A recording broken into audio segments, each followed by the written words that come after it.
दोस्तों, महाभारत में कर्ण को पूर्वजन्म में मारने के लिए अर्जुन और कृष्ण ने लिए थे कई जन्म, लेकिन इस कारण से नहीं हो पाए सफल। महाभारत की कहानी के अनुसार कर्ण पूर्वजन्म में दंभोदभवा नाम के एक असुर थे। दंभोदभवा को अपनी शक्तियों का बहुत अहंकार था। अहंकार के कारण दंभोदभवा ने कई निर्दोष लोगों की छल से हत्या की थी। पूर्वजन्म में किया यही कर्म कर्ण की मृत्यु का कारण बना था।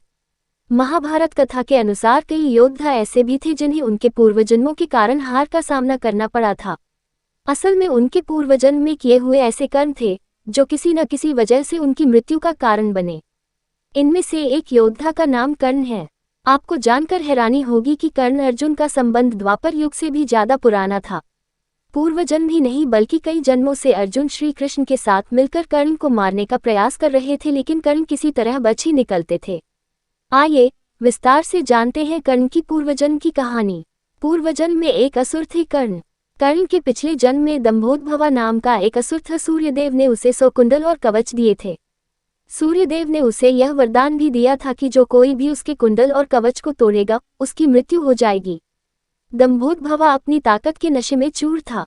वह लोगों को परेशान करने लगा, इसलिए सब लोग नर नारायण ऋषियों के पास गए। वे ही उसकी मदद कर सकते थे।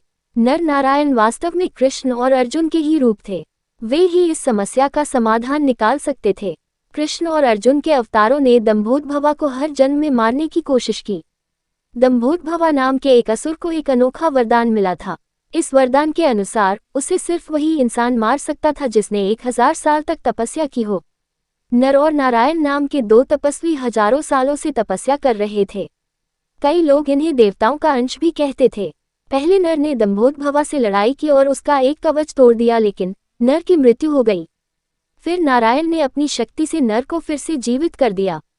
इसके बाद नर 1000 साल की तपस्या करने चले गए। इस बीच नारायण ने दंभोदभवा से युद्ध जारी रखा। इसी तरह कई जन्मों तक नर और नारायण दंभोदभवा से लड़ते रहे, लेकिन उसे मारने में सफल न हो पाए। सूर्यदेव ने दंभोदभवा को नर नारायण से बचाया। नारायण ने कवच तोड़ा, उनकी मृत्यु हुई। नर ने उन्हें जीवित किया। नर नारायण दंभोदभवा से बार बार युद्ध करते और मर जाते, फिर जीवित हो जाते। ये क्रम चलता रहा। इस तरह दंभोदभवा के 99 कवच टूट गए। दंभोदभवा डर गया और सूर्यदेव की शरण में भागा। दंभोदभवा सूर्यदेव का भक्त था और उन्हें अपने पिता की तरह मानता था, इसलिए सूर्यदेव का वात्सल्य भी दंभोदभवा पर छलक पड़ा और उन्होंने दंभोदभवा को अपने पीछे छुपाकर बचा लिया। नर नारायण सूर्यदेव का सम्मान करते हुए वहां से दंभोदभवा को बिना मारे ही लौट आए, लेकिन जाते जाते नर नारायण ने सूर्यदेव से कहा कि वे द्वापर युग में जन्म लेकर दंभोदभवा को मारेंगे और उस युग में सूर्यदेव दंभोदभवा की सहायता नहीं करेंगे।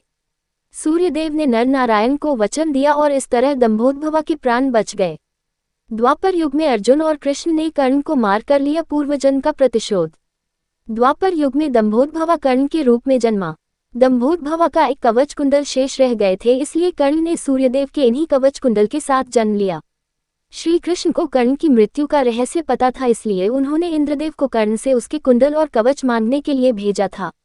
द्वापर युग में नर नारायण के रूप में जन्मे कृष्ण और अर्जुन ने कुरुक्षेत्र के रण में जन्मों से आ रही प्रतिज्ञा को पूरा किया। कृष्ण के मार्गदर्शन में अर्जुन ने कर्ण को निहत्था मारकर पूर्वजन्म की प्रतिज्ञा पूरी की।